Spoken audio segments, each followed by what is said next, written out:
겠습니다. 편타성 손상이라는 것은 이제 1928년에 크로우에서 좀 정리가 돼서 발표가 된 증상들입니다.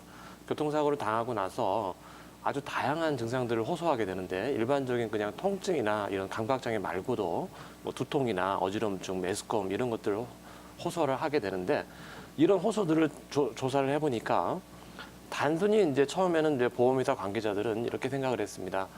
증상을 좀 부풀려가지고 보상금을 좀 많이 받기 위해서 이런 증상을 호소하는 것 같다라고 해서 꾀병으로 인식을 하기도 했고, 그 당시에 이제 의학적인 수준으로는 이런 증상들을 다 해석할 수 없기 때문에 건강염려증 같은 분류에 넣기도 했습니다.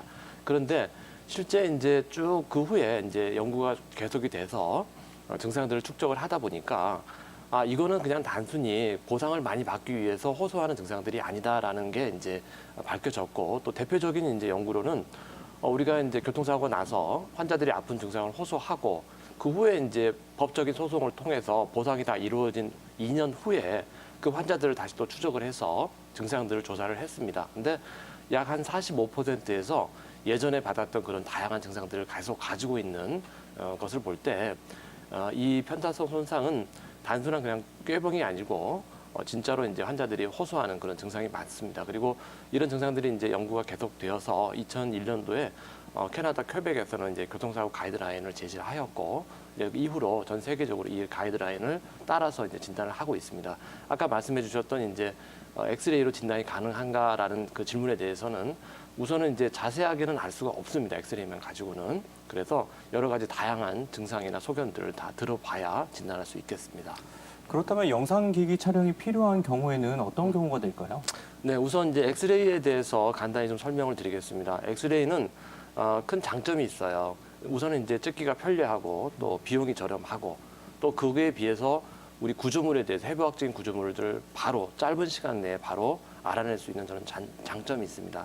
근데 또 단점도 있죠. 이 단점은 뭐냐면 몸속에 있는 뼈의 구조들은 잘 알 수가 있는데 그 뼈 주변에 있는 근육이나 인대, 관절낭의 상태들을 알 수가 없다는 단점이 있죠.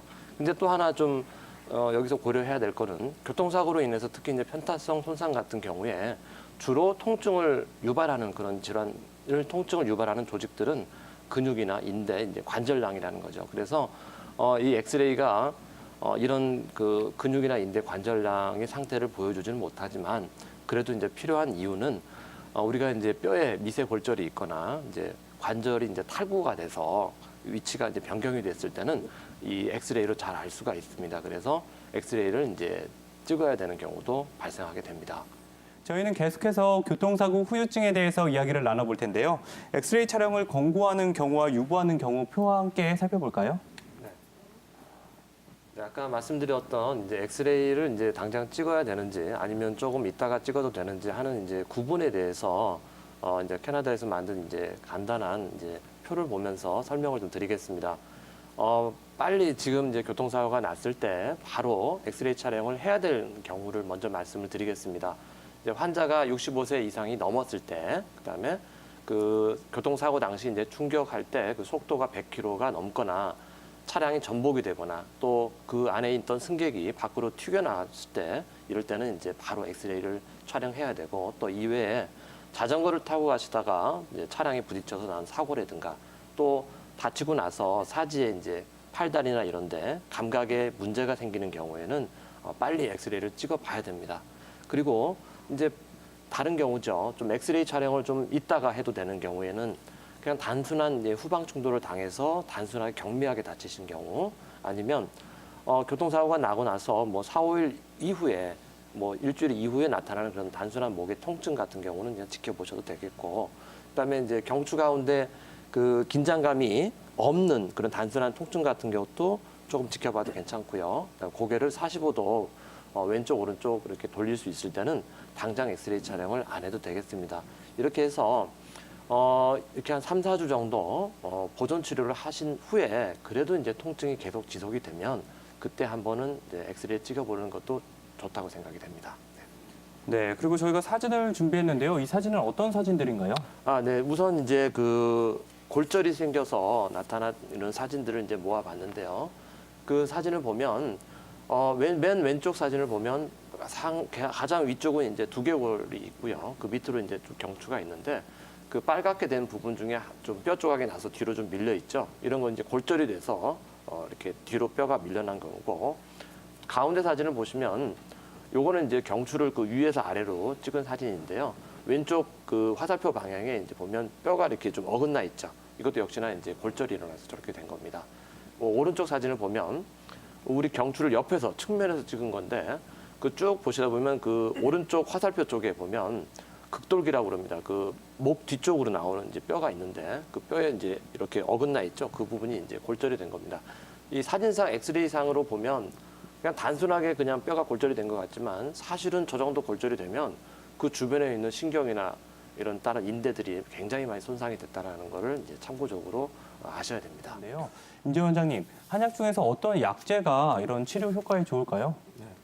우선 이제 아까 발숙소연 원장님께서 이제 잘 말씀해 주셨듯이 어혈이라는 것은 이제 내 몸에 나쁜 피가 고여 있는 겁니다. 이제 교통사고를 당했을 때 어디 이제 부딪히고 찢기고 하면서 겉으로 보일 수도 있고 또 겉으로 안 보이고 속에 이제 잠겨져 있을 수도 있는데 그 나쁜 피를 이제 없애는 게 이제 주 목적입니다. 그래서 이런 이제 한방에서 어혈을 없애는 이제 처방들 우선 말씀을 드리면 어혈을 없애는 처방들은 이제 뭐 개지복룡환이라든가 당귀수장 감이방들이 있습니다.